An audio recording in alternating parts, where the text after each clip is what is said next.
Hey guys, before we get started, I just wanted to give a huge shout out to Macabre Horror for helping me with this video. If you haven't already, please go check out his channel. You won't regret it. Without further ado, please enjoy these terrifying Reddit stories.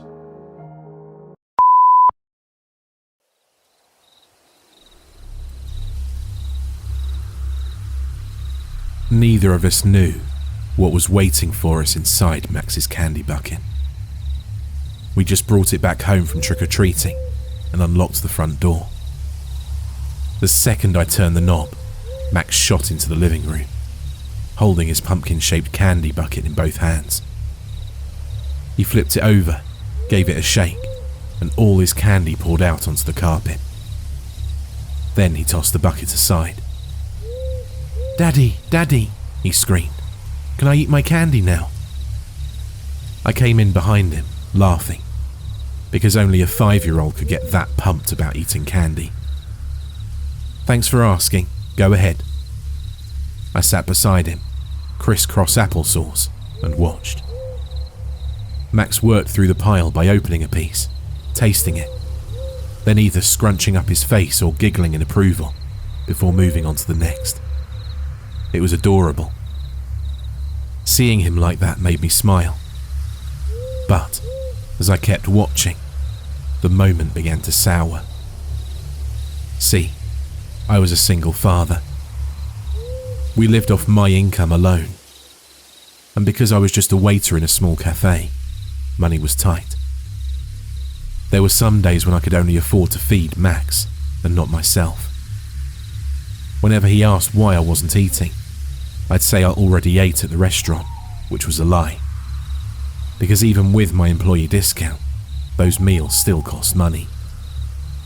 My manager had even fired employees before for sneaking food without paying. I lied because I didn't want Max to worry. I think kids shouldn't have to worry about those kinds of things. They should be having fun, like Max was doing now. But while I watched him eat his candy, and I saw the happiness he got from what only strangers could give him, something twisted up inside of me. I felt like a failure as a father. Max noticed I wasn't eating any candy and piled several pieces in front of me. "No, honey," I said, putting them back on his pile. "These are all yours. Daddy doesn't want any." "Why not?" "Because I don't want to take any from you." Once I said that, a flicker of sadness moved in his eyes. He looked up at me, almost like he was beginning to understand something about me. Like he'd had a realization, wise beyond his years. It broke my heart. "Okay," I said. "Just one. You choose." Max smiled. He hovered his little fingers over the pile, carefully weighing his options, and stalled over a Reese's peanut butter cup. He squeezed down and lifted. Underneath, the corner of something jabbed out. It looked like a small stack of paper. It looked glossy and even gleamed in the overhead light. Whatever it was, I could tell it wasn't candy. Did one of the neighbours put something in there by accident? I reached down and pulled at the corner, and out slid a stack of Polaroid pictures. There were 3 of them, stuck together with a rubber band. "What's this, Max?" Max didn't say anything. He watched curiously as I snapped off the rubber band and flipped the stack over. The first picture framed a residential home at night. An adult man stood on the sidewalk with a hand on his hip, watching a much smaller person, most likely a child, approach the front door. The lighting was so dark, I couldn't tell who they were. But in the child's hand, I could see them gripping onto something. Like a pail or a bucket. Right then, I got it. This was a parent watching their child go trick-or-treating. Yep, one of the neighbours must have put this in here by mistake. I wondered who it was. I flipped to the next picture. I actually recognised the subject in this one. It was my neighbour, Terry, standing at his open front door. Someone who was hidden just beneath the frame held up a bucket, and Terry, smiling warmly like always, dropped a few pieces of candy in. Something about that bucket caught my eye. I studied it, noticing its circular shape, and realised it was designed to look like a pumpkin. My eyes drifted over to Max's pumpkin-shaped bucket on the carpet. My heart skipped a beat, but I didn't want to jump to any conclusions. I flipped to the final picture. It was a shot of an open window taken from behind a bush.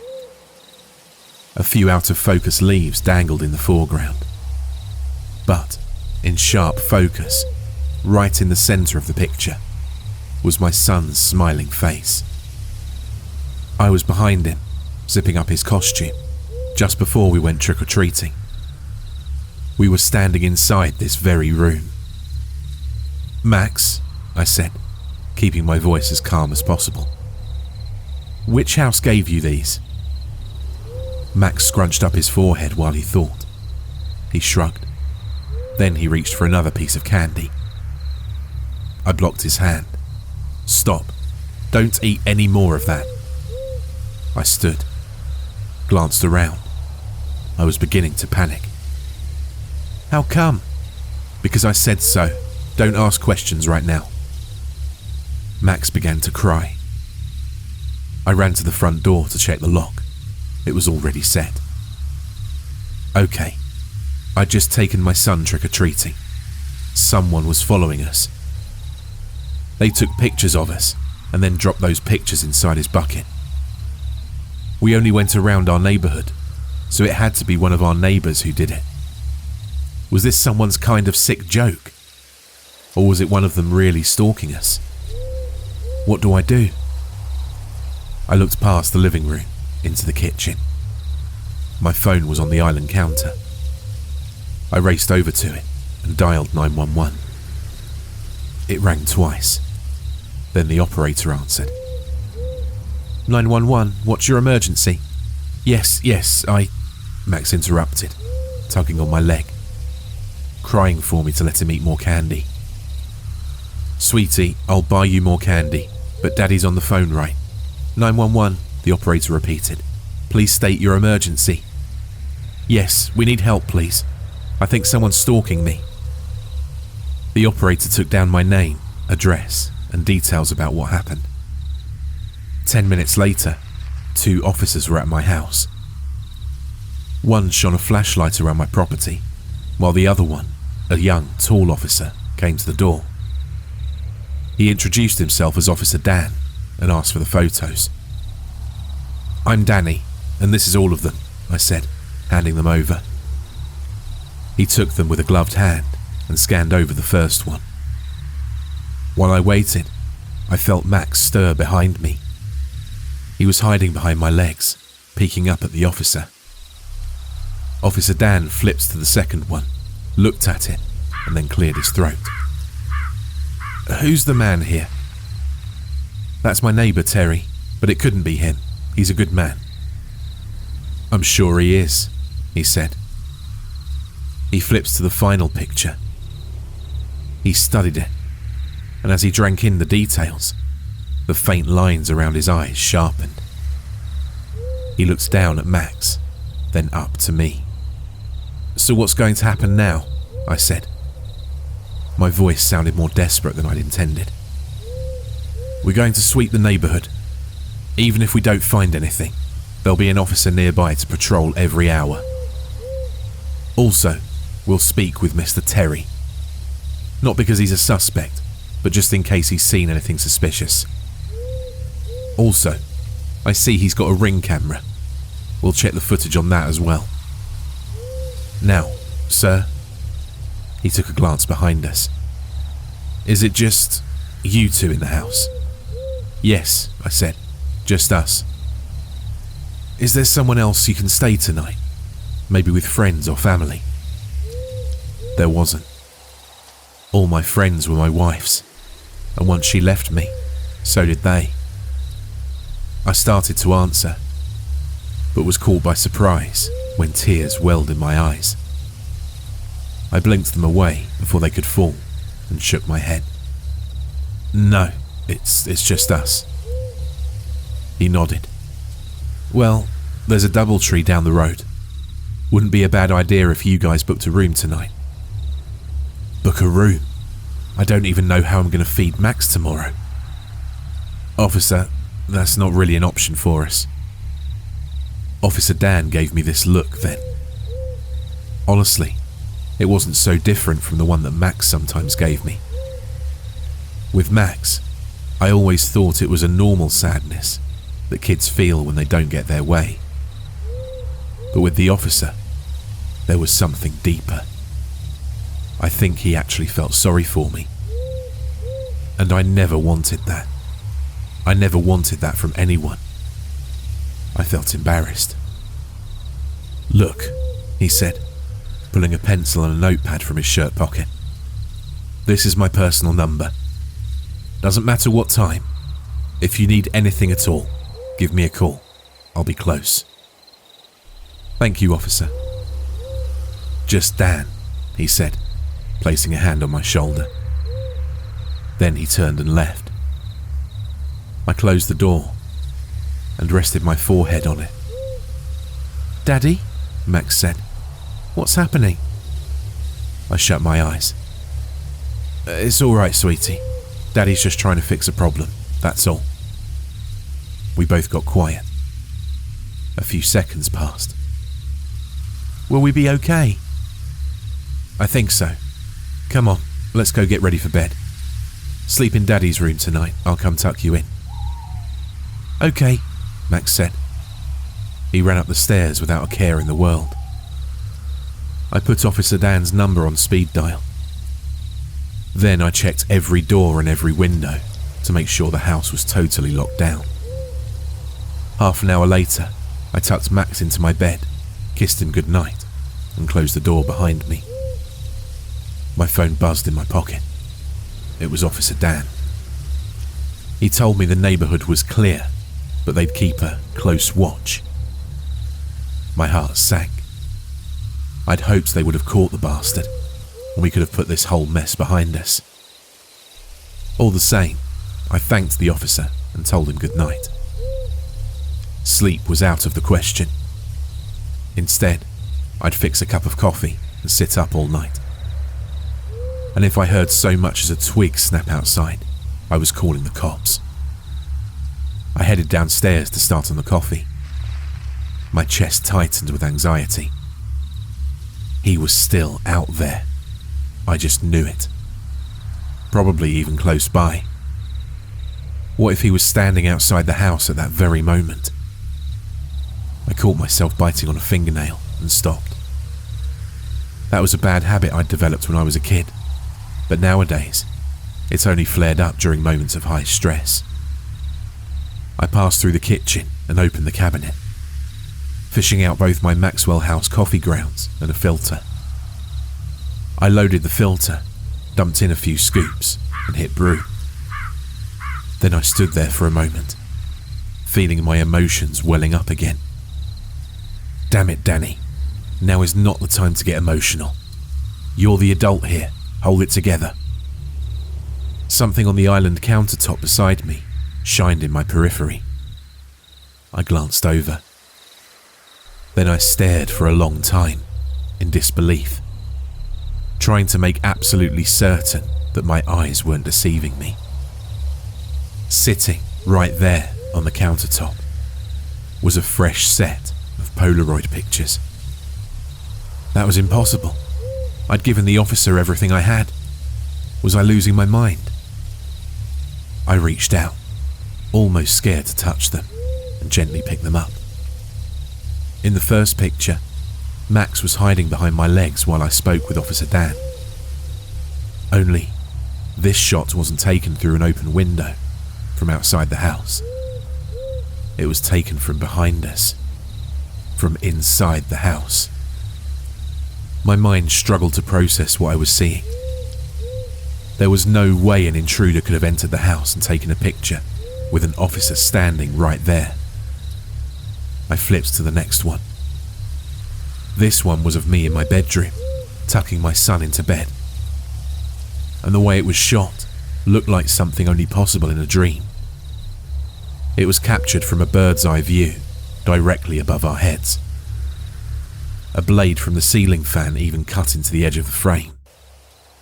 Because it was taken so close to the light, the shot was overexposed, which put a hazy kind of filter over it. This defied all logic. To get that picture, whoever or whatever took it would have had to have been suspended from the ceiling. They would have had to have manipulated themselves into an impossible angle, all without me or Max knowing. My hands were trembling now. The room was beginning to spin. Terrified now, I flipped to the final picture. It was of me, my back facing the camera, standing in my kitchen. I was looking down, studying something in my hands, just like I was now, at this very moment. The shot was taken so close behind me, whatever had taken it could have reached out and touched me. I needed to get Max out of the house, right now. Something snapped, directly behind my head. Then the room was quiet again. My mind took a moment to register what it even was. But slowly, a sick realization slithered up from the pit of my stomach. What I'd just heard was the shutter of a Polaroid camera. The camera's inner mechanisms hummed as it worked to print out the picture. I froze. I stopped breathing. In a desperate attempt, I tried reasoning with the intruder. "What do you want from me?" I cried. I listened for a response, still holding the pictures in my trembling fingers. There was no reply. The picture finished printing, and whatever was behind me stood perfectly still. Several seconds ticked by. Was it waiting for me to turn around? Across the counter, against the back wall, was a block of kitchen knives. I wished they were closer, but they were way out of reach. Depending on what happened next, maybe I could get to them.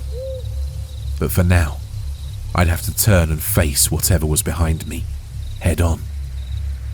One slow inch at a time, I turned my head, my heart pounding inside my chest. I expected to be stabbed or choked or grabbed at any second.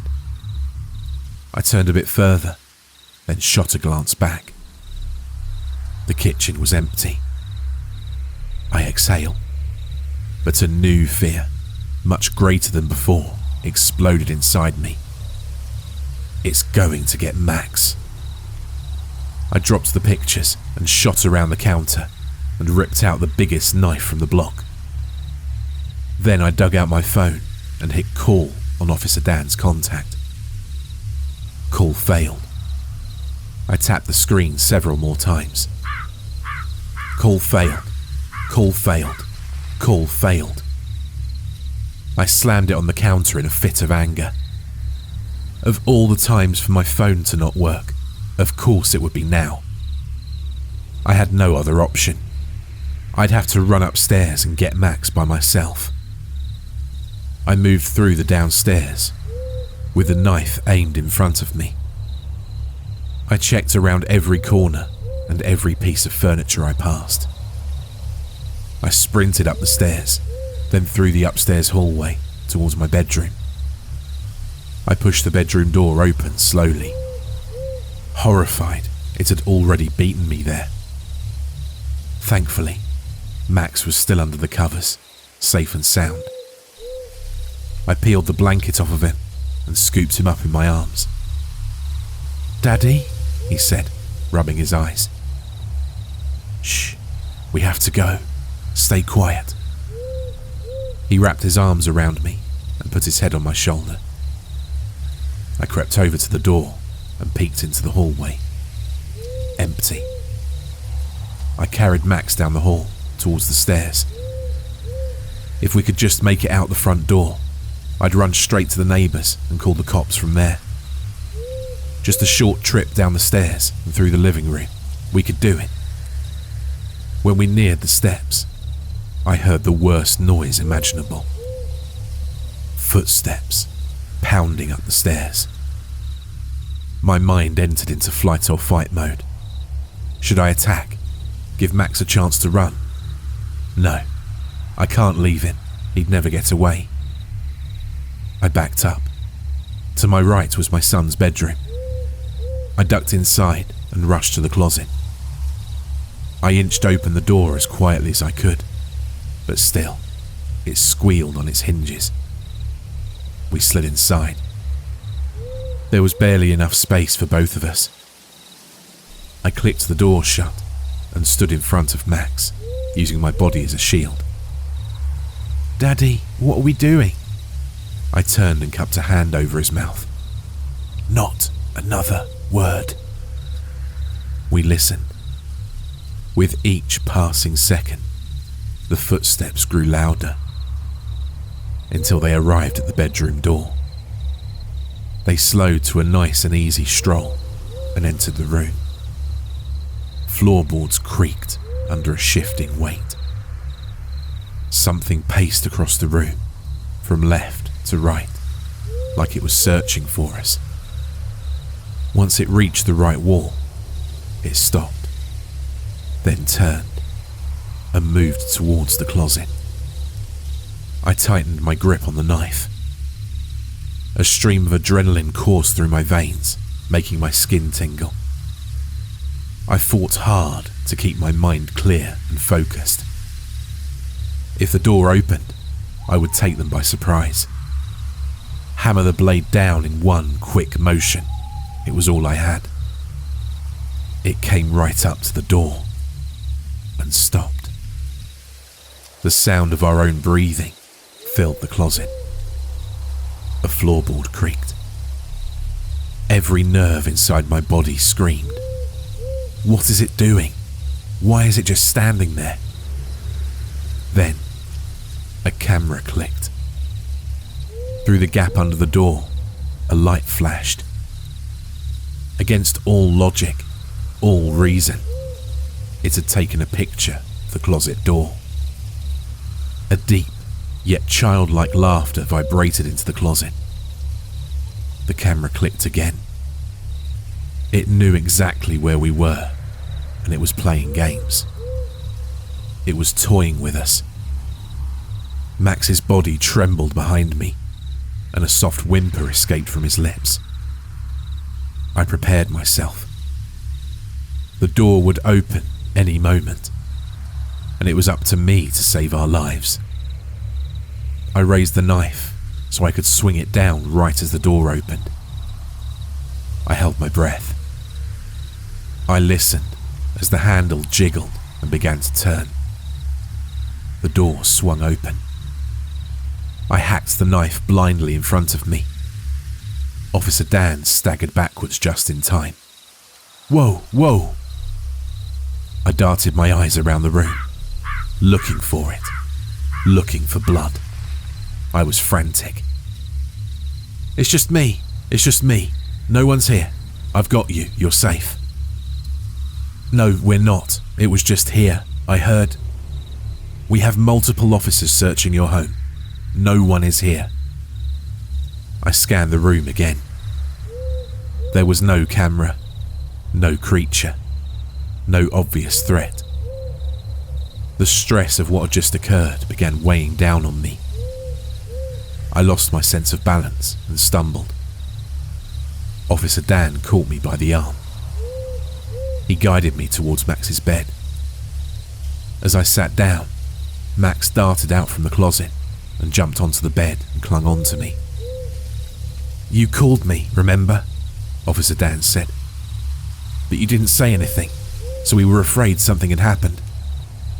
We forced open the front door, then I heard you guys in here. Did you think he broke in?" "I know he did. There were footsteps, and there's more pictures. Just look on the counter. There are no signs of forced entry, Danny.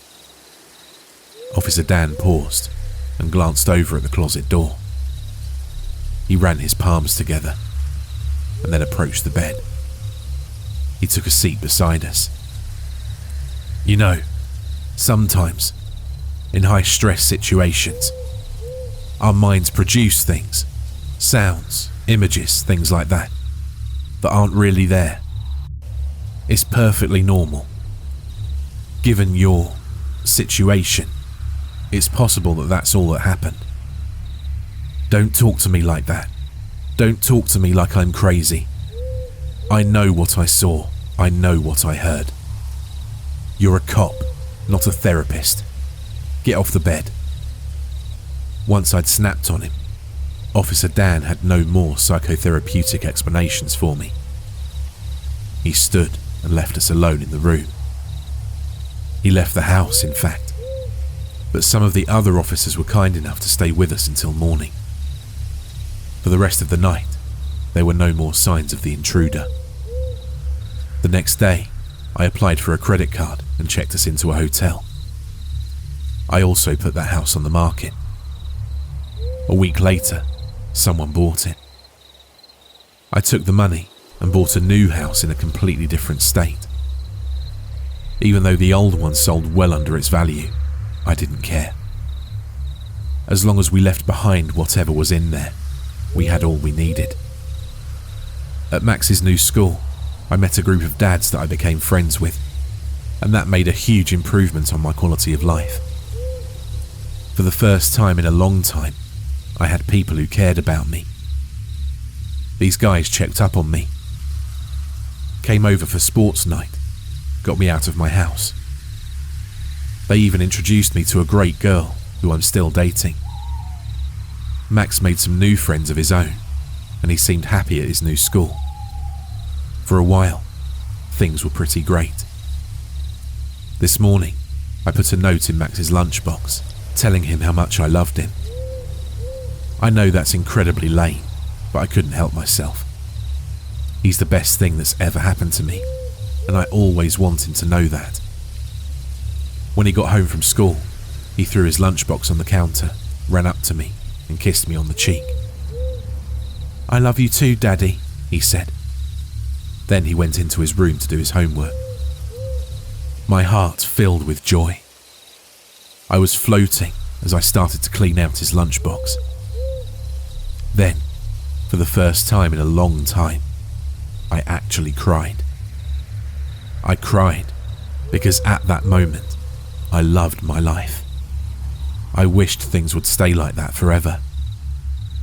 I took the ice pack out of the lunchbox, then turned it upside down over the trash can. A few plastic baggies dropped into the trash, and then a piece of paper fluttered out. Paper made from a different material than the one I'd written the note on.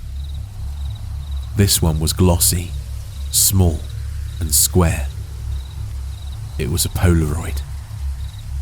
Violent images flooded my mind. The flash under the door, the camera click, demonic laughter.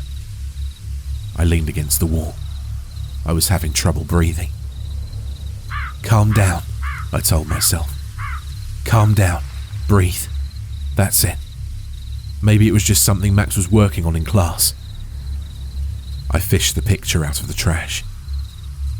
It was taken inside a classroom. Kids sat at their desks, talking amongst themselves. It was all normal enough, but then I noticed the angle at which the photo was taken. It was taken from the back of the classroom, shooting down at the kids' heads. Almost like it was taken from the ceiling. Centered in the picture, held in sharp focus, was Max's smiling face.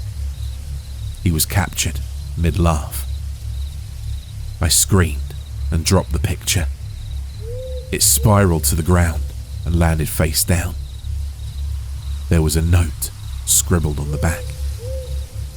Now, I don't know what to do. I thought it was the house.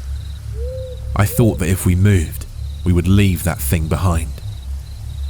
But now, I know it was all in vain, because it followed us. On the back, written in dark red ink, were the words, "I love you too, Danny."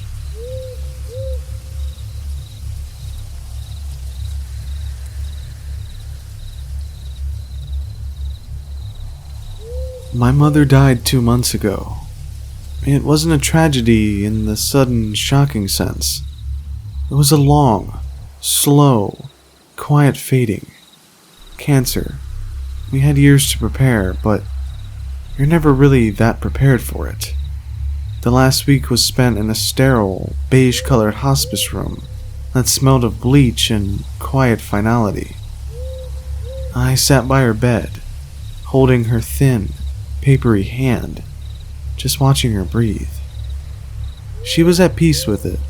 That was the strangest, most difficult part. While I was a tangled, screaming knot of grief and anticipatory loss, she was serene. On her last day, when her breathing was shallow and her voice was a dry, rustling whisper, she pulled me close. Her eyes, which had been cloudy and distant, were suddenly crystal clear. "Don't be sad, my love," she whispered, a faint, tired smile on her lips. "I'm not afraid. I've never been afraid. He's always been with me." Who, Mom?" I asked, my voice thick with tears. "My guardian," she said, her gaze shifting to a point just over my shoulder. "My protector. He was a gift from my own mother when she passed away, and he's kept me safe my whole life. He's never let any real harm come to me." I didn't really know what to say. My mother had always been a little spiritual in a vague, non-denominational way. I just assumed it was the morphine talking, a final, comforting delusion. I squeezed her hand. "When I go," she continued, her eyes locking back onto mine with a startling intensity, "he will pass to you. He has to. He needs someone to watch over. You will be safe now. Always."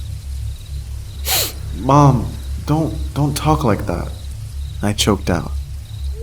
"You won't believe me at first," she said, ignoring me, her voice gaining a strange final strength. "But you'll know. There will be 10 marks. 10 signs after I'm gone. When you've seen the 10th, you'll know he's with you, and then you will see him." She recited the marks to me, her voice a low, rhythmic chant. A coin returned, a silent bell, a path cleared, a saved fall, a warning unheard, a fear answered, a scent of the old earth, a touch of cold fur, a voice not your own, and finally a gaze returned. She finished, and a deep, peaceful sigh escaped her lips. She closed her eyes, and a few hours later, she was gone. The funeral was a blur. The weeks that followed were a suffocating fog of grief and paperwork.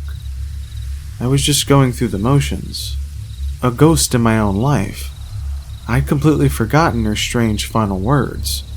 They were just the ramblings of a dying woman, a final, beautiful, meaningless piece of poetry. Then the first mark appeared. I was at the grocery store, fumbling for my keys in the parking lot, and a quarter slipped through my fingers, clattering onto the dark, wet asphalt. It was late, raining. I looked for a minute, but it was gone, probably rolled under the car. I sighed and wrote it off and just drove home. When I got to my apartment and emptied my pockets onto the dresser, there it was, sitting right in the center of the pile of my keys and wallet. A single, dry, gleaming quarter. I stared at it.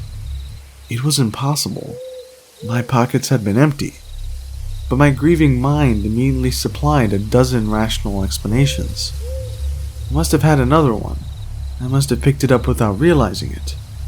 I dismissed it, but a tiny, cold seed of unease had been planted. A coin returned. A week later, the second mark. I was walking home from work, taking my usual route past an old decommissioned church. As I passed its silent stone bell tower, I heard it.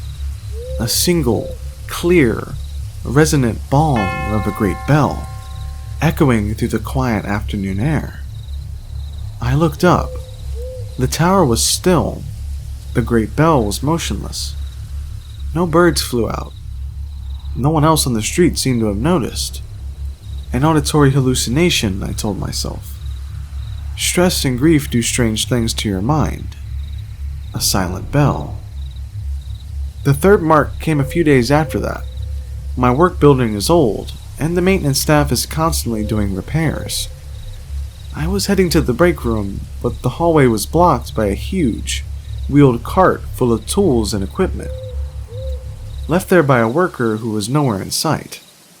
I sighed, annoyed, and turned to go the long way around. I got to the end of the hall, turned the corner, then realized I'd forgotten my wallet at my desk. I turned back. The hallway was empty. The massive cart was gone. The whole process had taken less than 30 seconds. There was no way anyone could have moved it that fast. It had just vanished. A path cleared. I wasn't just uneasy anymore. I was starting to get scared. This could not just be coincidences. They were too specific, too perfectly aligned with my mother's strange prophecy. I started to feel like I was a character in a story that someone else was writing.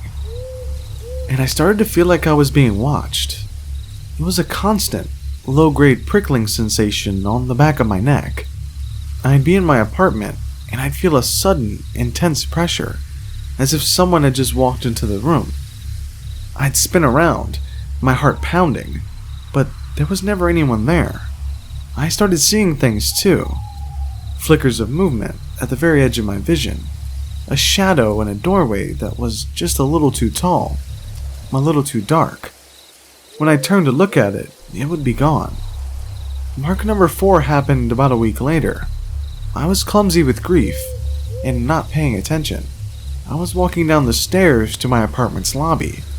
I missed a step and I pitched forward. I remember the sickening, weightless lurch, the flash of the hard tile floor rushing up to meet me. I braced for the impact, for the crack of a bone, but it never came. I just stopped. A foot from the ground, suspended in midair for a split second, as if an invisible, powerful hand had caught me by the chest. Then I was set down gently on my feet. I just stood there, trembling, in the empty, silent stairwell. A saved fall. The 5th and 6th marks came in quick succession, like a 1-2 punch from this invisible force that was now ordering my life. I was about to get on an elevator at a shopping mall when I felt a sudden, inexplicable wave of pure dread. A silent internal scream telling me, "Do not get in." I hesitated and let the doors close without me. A moment later, the lights on the floor indicator went dark, and a loud, grinding screech echoed down the elevator shaft, followed by the distant sound of an alarm bell ringing.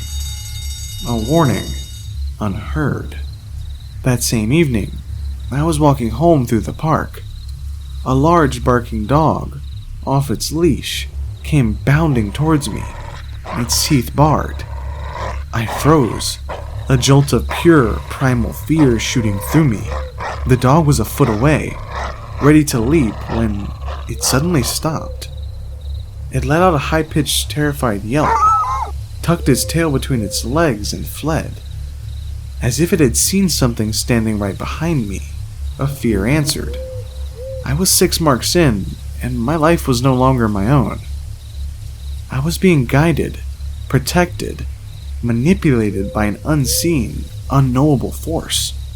The feeling of being watched was a certainty now. I began to see it more clearly, though never directly. In the reflection of my own dark TV screen, I'd see a shape standing in the room behind me. It was tall, stooped like an old man, with arms that were too long, their hands almost touching the floor. In the reflection of a shop window as I walked by, I'd see it, a dark, hulking shape, following a few paces behind me, always keeping to the shadows. The 7th and 8th marks brought it closer, from a visual presence to a physical one. I started to notice a strange smell in my apartment, a smell that would come and go without reason. It was a heavy, musky animal scent, the smell of damp, rich earth and something else, something like wet fur, a scent of the old earth. One night, I was lying in bed, the lights on, my nerves a raw, jangled mess. I was drifting in that gray space before sleep when I felt something brush against my outstretched hand. It was a coarse, bristly feeling, like touching a thick, wiry animal pelt. I snatched my hand back with a choked cry, my heart exploding in my chest. I was alone in the room. There was nothing there. A touch of cold fur. I was 9 marks in now, and the terror was a constant companion. I knew the 10th mark was coming, and I knew that with it came the final, terrible reveal. I didn't know what I was more afraid of, the waiting or the seeing. The 9th mark came last night. I had finally managed to fall into a fitful, exhausted sleep. I was jarred awake by a low voice. A guttural, wet sound whispered directly into my ear. It wasn't a language I knew, but I felt the meaning of the sound in my bones. It was a word that meant mine, a voice not your own. I spent the rest of the night huddled in a corner of my living room, clutching a baseball bat, watching the shadows, and waiting for dawn. Tonight, I knew it would end. The final mark. I sat on my couch, the TV off, all the lights in my apartment blazing. The feeling of the presence in the room was overwhelming. It was a physical pressure, a thickness in the air. The musky animal scent was overpowering. I could feel it, just there, in the dark hallway that led to my bedroom, waiting. I don't know what came over me. Maybe it was a year of grief. Maybe it was weeks of mounting terror. But I was done being scared. I was done being the victim in this ghost story. I needed to see it. I needed to face it. Okay, I said, my voice a shaking, defiant whisper to the empty air. I know you're here. Show yourself. The air in the hallway seemed to shimmer, to darken. A shape began to resolve itself out of the gloom. At first, it was the familiar, stooped silhouette of an old man. It was tall, maybe 7 feet. Even with its hunched posture, its arms were long, the gnarled, 3-jointed fingers of its hands brushing against the floorboards. Its body was covered in a thick, matted, greasy black fur. And then it lifted its head, and I saw its face. It wasn't a man's face. It was the long, narrow-bearded head of a goat. Its horns were thick and curved, spiraling back from its narrow skull. But the worst part, the part that finally, completely broke my mind, was its eyes. They weren't the dumb, placid eyes of a farm animal. They were a pair of intelligent and utterly malevolent yellow eyes. The pupils horizontal slits, like a serpent's, and they were looking directly at me. A gaze returned. The 10th mark. The final sign. My mother's guardian angel. I didn't scream. The sound was trapped in my throat. A solid, immovable ball of pure terror. We just stared at each other for an eternity, across the 20 feet of my brightly lit living room. And in its ancient, yellow eyes, I saw it. the same serene, peaceful knowing look my mother had on her face when she died. It is my protector, my guardian. It has been with me, a silent, unseen shadow, for the past 2 months. It cleared the path for me. It saved me from the fall. It frightened away the dog, and now that I've seen it, it no longer feels the need to hide. I am writing this now from my desk. The sun has come up, but it has brought me no comfort, because it's still here. It's standing in the corner of my room by the door. Its stooped, hairy figure form a black hole in the morning light. It hasn't moved. It just watches. My mother's final words echo in my head. I have never been afraid. He's always with me. What do I do? How do you escape a guardian angel? How do you run from a protector that will never, ever let any harm come to you, but whose very presence is a fate worse than death?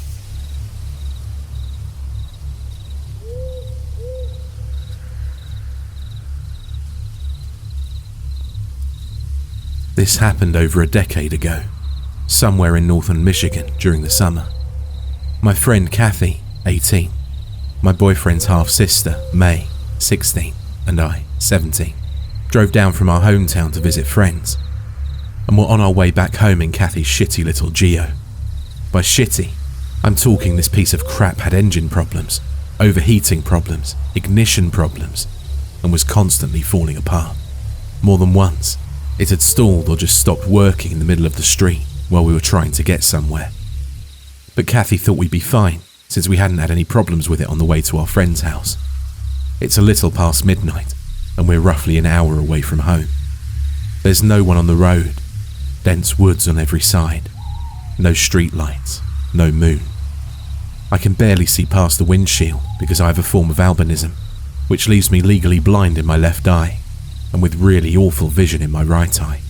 My depth perception is terrible, and I can't see more than a few feet ahead of me at most. But usually, I can make out lights and other cars when they pass, and sometimes street signs and people when they're close enough. We drove down this narrow, hilly road, and on the descent down a hill, the Geo makes a strange sound. Kathy starts braking, and when we get to the bottom of the hill, the car quits working. Kathy swears and turns on the hazard lights. She and I get out of the vehicle, and I help pop the hood, which causes a bunch of smoke to fly out.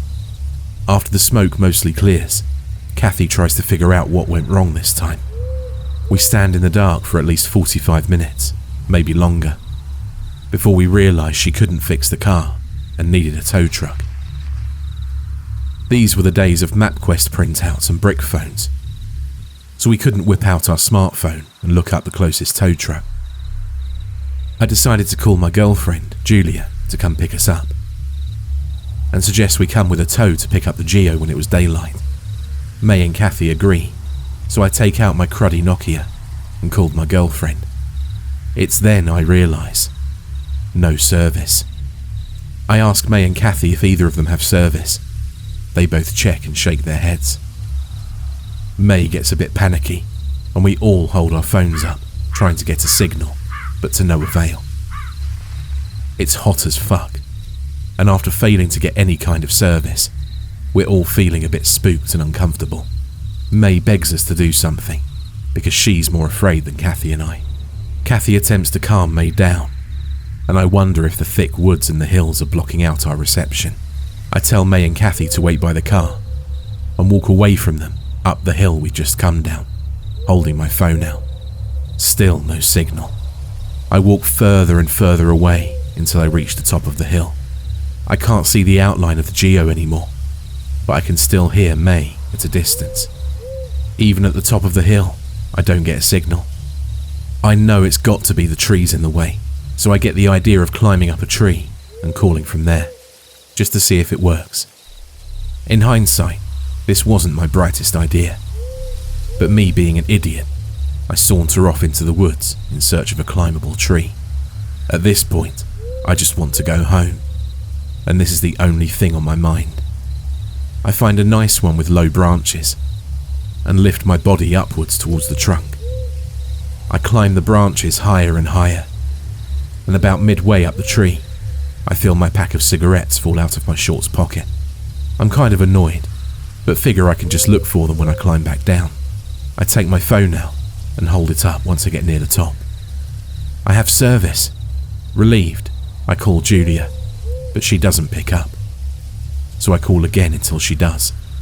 She answers in a sleepy but pissed voice, but I'm having none of that and simply explain our situation. She asks where we are, and I give the name of the road and my best guess as to how far along we are on it.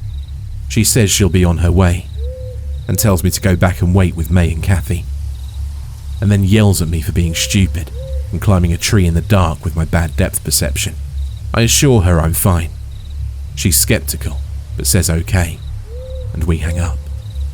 I start climbing down the tree, but my hand touches a big glob of sap, so I stop and try to wipe the sticky goop off on my shirt. I'm already sweaty and gross, so I'm not too happy about the sap. While I'm failing at getting this crud off my hands, I hear the strangest sound from somewhere below me. I completely freeze, not being able to place what the hell that sound is, but it's moving pretty fast. I stare down into the darkness below me, but can't see shit. Just hear this noise continuing. It comes closer and closer, and then I hear it right below my tree. And then it stops. Right under my tree. I hold onto the branches as tight as I can and wait. I hear leaves shuffling and twigs snapping, and after a while that stops, and the weird noise starts again. But it's heading away from me, deeper into the woods. I wait until I can no longer hear the sound, then finish climbing down and jump out of the tree. It's completely silent now, besides the sounds of the woods, so I grope around on the ground for my cigarettes. I don't find them, so I make my way out of the woods and back towards the road. I jog down the hill, and when I reach the bottom, I notice May and Kathy aren't standing outside the car anymore, and the hazard lights are off. I walk over to the car, and May rolls down the window a little bit and whispers in a panicked voice, "John, where the hell were you?" I point back over my shoulder towards the hill and started to explain that I called her brother. But Kathy yelled, "What are you doing? Get the fuck back in the car." I give them a weird look, but May unlocks and opens the door, and I crawl into the back seat with her, slamming it behind me. Kathy slams the locks and double checks them, while May rolls up the window and makes sure the rest are rolled up. One of the windows is never closed all the way, but there's less than a finger's space, so it's not too big a deal. But May's freaking out about it, and Kathy's lost her cool as well. I'm still confused and ask what the heck is going on. May tells me that a bit after I went up the hill, some weird person came out of the woods and ran really funny up the hill in the direction I went. They got freaked out and turned the lights off and got in the car. They thought he'd got me. I'm honestly scared at this point, because if I hadn't stopped to wipe sap off my hands, I'd most likely have got out of the tree at the time I heard the weird noise. I just knew it was that person. I tell them my story, and everyone in the car's scared shitless, but we're relieved that Julie is on her way. We only have to play the waiting game now. We sit on the road for what seems like forever. The dread we were feeling made time seem like it was going slower than normal. Kathy and May are looking out the windows, surveying the area, and I'm just sitting there hoping Julia will hurry the fuck up and come rescue us. Suddenly, I hear May whine, "Oh my God," and she starts crying. Kathy snaps her head to where May's looking and stifles a gasp. I look where they're facing. I see nothing but the dark. But then, I hear it through the small opening in the window. May ducks down, as though doing that will make her invisible, and Kathy hides her head behind the steering wheel. I follow their lead and sort of hunch down in my seat, but the noise comes straight up to the window. I can almost make out the silhouette of a tall, skinny man, and then he presses his face against May's window, and I finally see him. Nobody screams. You'd think we would, but it didn't happen. We all just stared at each other. He looks in at us for a while, until Kathy switches her brights on, hoping it would scare him off. But it did nothing. The dude just walked to the front of the car and stood in front of the headlights. Maybe he thought he could block us from leaving, I don't know. I couldn't make out his features very well, but the guy had to have been somewhere a bit over 6 feet and no older than 30. He had the face of your average Joe, nothing special. I would have faced him, but with my sight condition, I would have had no chance. Besides, he would have towered over me. But still, there was nothing really sinister or particularly creepy that you'd notice about him if he ran into this dude in broad daylight. Dark shaved hair, pale skin, long face. May said he had light-coloured eyes and stubble, with eyebrows that made him look like he was always concerned. But there was no way I could make that out, so I had to take her word for it. What was really weird was it was like 80 degrees, and this dude was wearing corduroys, which is what the sound was. Corduroys make that swishy noise when you walk, and an oversized sweater with abnormally long sleeves. The sleeves went over his hands and flopped back and forth as he paced around in front of the Geo. I'm not sure how long he was in front of the car, but it was a while. Then, good old Corduroy starts doing something really bizarre. He bends his arms up towards his face, which I can only describe as looking like a praying mantis because of the way his sleeves were hanging. And then he begins walking circles around the car, rhythmically taking 2 steps forward, 1 step back like goddamn Willy Wonka, but on speed or something.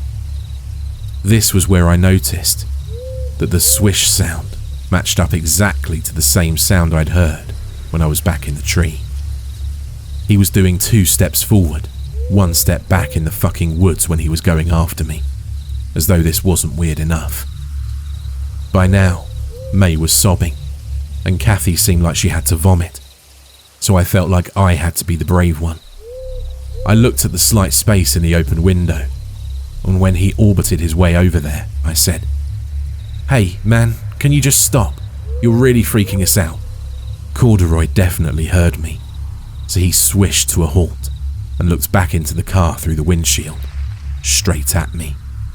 I asked him very firmly to leave, and he took an extended pause, smiled, then Willy Wonkered his way out of my line of vision into the darkness. After a while, Kathy said he disappeared into the woods, and May was like, "I can't believe that worked." We awkwardly laughed about what a weirdo he was, and glad he left and whatever, and we went back to waiting for Julia, somewhat reassured, but still paranoid. But after some time, Kathy said, "Oh no, he's back." I couldn't see, but apparently he was doing the 2 steps forward, 1 step back parallel to us on the side of the road. And this time, he had a big tree branch he was holding with his sweater-covered hands. May got scared again, and I held her hand so she'd feel better about it, even though I was ready to shit myself. It was awful, because I didn't know if he was coming towards us or if he was moving away, or what the hell he was up to. It was kinda like when you knew there was going to be a jump scare in a horror movie. Then I hear Corduroy swish back towards the Geo, and on my window, he smacks it with the tree branch. May and I panic, and I scoot as close to her as possible. They see the dude back up into the woods, then come running back and slamming the branch back into my window, like he's jousting with no horse. Thankfully, the window didn't break. but it got terrifying hearing that terrible noise after a while, and he did this repetitively. Kathy perks up in her seat and starts pointing at the road ahead. "I see headlights." She blasts the horn and flashes the lights. Lo and behold, it's our saviour, Julia. She brought her older brother, Alex, and they both get out of her car and head over to us. May's sobs turn into joyous laughter as they approach. Now, Alex has always been a tall guy. Walking around with him was like walking around with a high elf. It felt very safe. Alex is around 6'8", so I thought a dude taller than the Corduroy Jester would make him leave. But nope. Alex walks towards Corduroy, trying to assess the situation. And Julia comes over to the car and taps on the window, telling Kathy to get out. She does, and she walks her over to her car, and then she comes back and puts the car in neutral so they can push it off to the side of the road. May and I slowly get out, and May makes a bolt for her brother's car. I help Julia push the car to the side, while Alex distracts the Corduroy Jester by holding the end of his stick and telling him to fuck the fuck off. Corduroy yanks the branch away from Alex and starts backing up by going 2 steps backward, 1 step forward, and disappears into the darkness down the street. I can't see him, but Alex can. The dude backs up pretty far and then comes launching at Alex, who sprints the other way down the road because that stick could have really hurt him. He bumps past Julia, who had already got out of the Geo and was opening her car door, leaving me behind the Geo alone. Corduroy apparently changed directions and aimed the stick at me, but I really couldn't tell. I just hear everyone shout my name. This startles me, and I jump to the side of the Geo, hearing Corduroy smash his stick into the back window with a loud thud and a swish. I take the long way around the car and sprint off into the road and feel Alex grab my arm and tug me over Julia's car. I feel like the wind's been knocked out of me and my legs don't seem to work, but Alex manages to shove me in the back seat and scrambles into the passenger side. By now, we're all safely in the car and Corduroy's standing like a mantis in front of the headlights again. He'd abandoned his stick and just stood there with no intention to move. Julia puts the car into reverse and slams on the gas, making me knock my head against the door, then makes the sloppiest U-turn ever and nearly drives us into the woods, but gets us back onto the road. Everyone was in 100% what the fuck mode as Julia tore away, far over whatever the speed limit was. May and Kathy swear they saw Corduroy chasing us behind after Julia made the U-turn, but there was no way he was catching up. The next day, I went back there with Julia, Kathy, and the dude from the tow truck place. There was no sign of Corduroy anymore, but when we approached the Geo, we saw that in the space where the window didn't close were my cigarettes. The box was missing, but they were all neatly jammed in a row along the window space. I have no doubt it was the work of the Corduroy Jester. To this day, I wonder if he knew I was up the tree and took my cigarettes, or if he thought I dropped them and went further into the woods to look for me, or if he just found them later and decided to stick them through the window because he was fucking weird. I also still wonder what the hell his intentions were. I still have so many unanswered questions.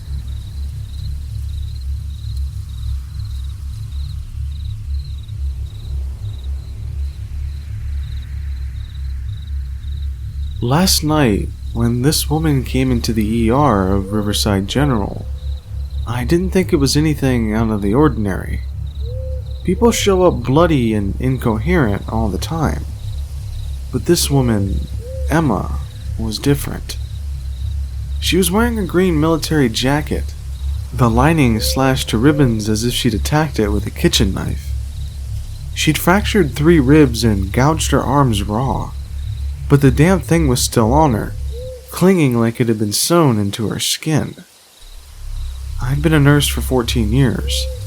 I've seen addicts rip out IVs, and men twice my size foam at the mouth. But what Emma said shook me to my core.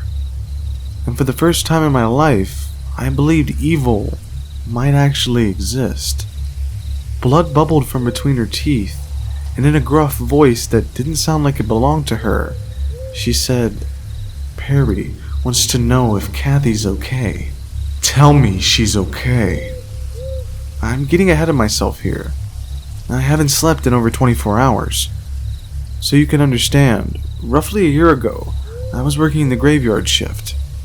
It was around 3:15 in the morning, and the doors of the ER flew open.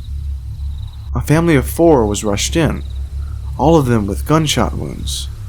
2 of the 4 family members were already dead on arrival. An old man in his late 70s and a woman in her 40s. The old man was from a self-inflicted gunshot wound to the head. He had shot his whole family. One of the family members was still conscious, a man named Perry. We were trying to stop the bleeding when he gripped my arm and whispered, "Is Kathy okay? Tell me she's okay." Kathy was Perry's wife, and sadly she had already passed away. None of the family members lived. No one but me, Perry, and the other medical professionals in the room that morning know that he had asked me that, and Perry died roughly 30 seconds after that. I lied and told him she was going to make it. So when Emma asked me that same question, yeah, it chilled me to the bone. How could she have known? I haven't been able to shake it since. So once we got Emma sedated and placed in her restraints, I went to the waiting room to let her boyfriend, Ryan, know that Emma was stable. All he asked me was, "Is the jacket off?" It was, and I told him as much. We had put it in a hazardous waste bag, which is why it's so much weirder when I went back to her room and the jacket was on the chair next to her. Its sleeve brushed my arm as I stepped closer, sticky with dried blood. I couldn't imagine any of the hospital staff would put a bloody jacket back in the room. It just didn't make any sense. That's when I noticed Emma's eyes were open, like she was staring into my soul. "Tell me what happened to Kathy, James." Her voice gruff again.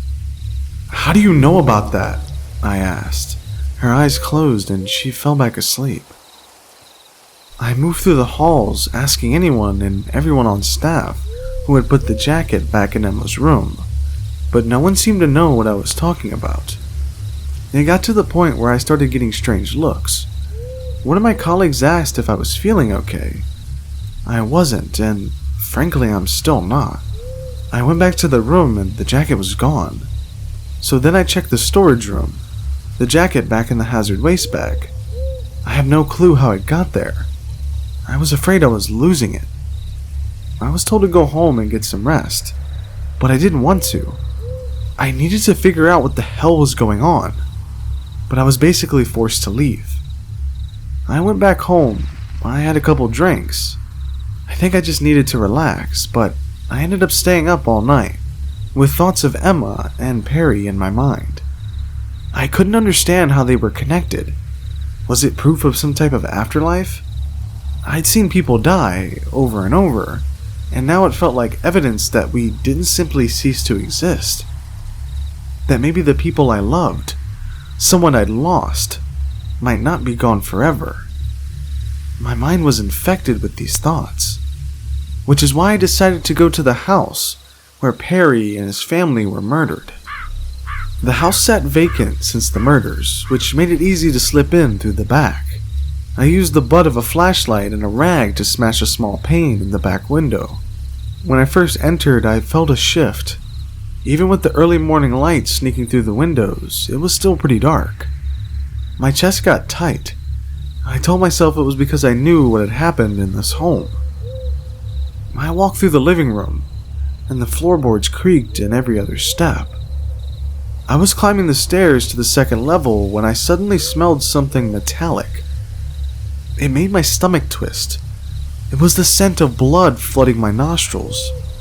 Then Perry stumbled through the foyer below, bleeding profusely. In an instant he vanished, and then gunshots rang out.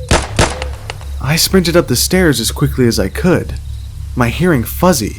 It felt like ice was rushing through my veins, and before I knew it, I had ducked inside a bedroom down the hallway. I'm not exactly sure how long I'd been sitting in the darkened room, when the closet door across from me slowly swung all the way open.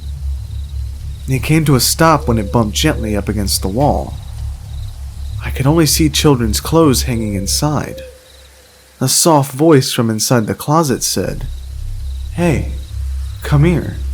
Then a child's pale arm protruded out from between the hanging clothes and waved me toward the closet. There was absolutely no fucking way I was going over there. The child whispered again, "We need to hide. Grandpa's acting weird." I was terrified, both by what he said, but also the thought of moving toward the closet. I came to this house for answers, though, so I went over to the closet. I stopped right in front of it. I couldn't see past the clothes. They prevented me from seeing anything beyond them. I could either leave or wonder forever what I would find out. So I parted the hanging fabrics and crawled inside. I didn't see the boy. I looked behind me, to my left, to my right. "Hello?" I said quietly. He wasn't there. The hairs stood up all over my body. I took out my phone and turned on the flashlight, and the boy appeared out of thin air, covering the light with his hands. "No!" he hissed. There I sat, face to face with a ghost. "When's my mom coming back? She said we would leave after dinner," his big eyes looking up at me. I realized he was scared. "Do you know a woman named Hannah?" I asked him. The look on his face shifted. His fear vanished, replaced by a strange recognition. "You know what I'm talking about, don't you?" He stayed silent. I could tell he knew something. "She was my wife!" I can't tell you how badly I wanted him to say something, and I think he was about to. Then we heard furious footsteps pounding up the stairs from below, and I snapped back to being scared. "Shh!" He cut me off with a harsh whisper. He backed himself further into the closet, hiding as best as he could. His bedroom door flung open and smacked into the wall. I could barely see out from behind the clothes, but I had a sliver of a vantage point and caught sight of someone walking in. "Joshua!" An old man's voice called out. I heard a rifle being cocked. I couldn't see him anymore, but I could hear his footsteps. It felt like forever, but it must have only been a few seconds when he moved back into my line of sight. He turned slowly toward the closet. "Joshua, are you in there?" He walked over to us methodically. I could hear my heartbeat, thumping like a freight train. I looked to the little boy whose eyes were shut tight. I looked back out to the room and the old man was settled right in front of the closet. Something fell to the ground. It was dentures. The old man said something, but it was mumbled. He reached down and his hand was covered in blistered sores. He snatched up his dentures and popped them back into his mouth, because I could understand what he said next. "Close your eyes." I looked over to the boy, and he was gone. When I turned back, the old man was standing right in front of me. The hanging clothes slid aside on their own, and the barrel of a rifle leveled with my face. It was a split second, but I swear he was wearing the same green jacket Emma had tried to slash off of herself. Then, just like that, he fired the gun. I saw the spark of the barrel and heard the crack of the chamber right before I closed my eyes tight. I felt something hot and sharp tear across my cheek. I was still screaming when I opened my eyes back up, but the room was suddenly empty, and the old man was thankfully gone. The silence was so complete, it felt unreal. For a moment, I thought maybe it hadn't happened. Then I felt it, a warm trickle sliding down my face, touching my cheek. My fingertips came away red. Blood. My blood. This was proof that something beyond our world did exist, and that the jacket has something to do with it. I left and I didn't drive home. I went back to the ER. I walked the halls to the storage room where I last saw the jacket, but the jacket was gone. The bag it was in was empty. It must have moved, I thought. It must have gone back to Emma's room. I walked in and she was asleep. My eyes scanned the room for the jacket, but it wasn't anywhere to be seen. Emma's eyes snapped open. "Where am I?" she said. The look in her eye was different. She looked around the room, completely lost, innocent, and scared. Then all the lights in the ER went out. It was suddenly pitch black. The noise of panic began to swell in the room from outside. Then I smelled smoke. Cigar smoke. It was strong.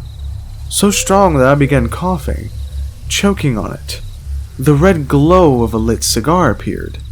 Its embers shed just enough light for me to make out the face of the old man, where Emma had just been. The lights came back on, and it was Emma again. The innocent look in her eyes had gone. It was like she was looking into my soul. "Ryan has it," she said in that gruff voice.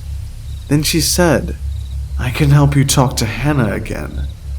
I didn't even say anything. I couldn't. I was too tempted. I would have let her go. So, here I am now, sitting behind the steering wheel of my car in the ER parking lot. I don't know what to do next. Do I go inside and let Emma out? Should I go find this Ryan person? I really don't know what to do. If you don't hear from me again, it means something awful has happened. And if that's the case, let the police know that James, the ER nurse from Riverside General, is probably dead. Or something worse.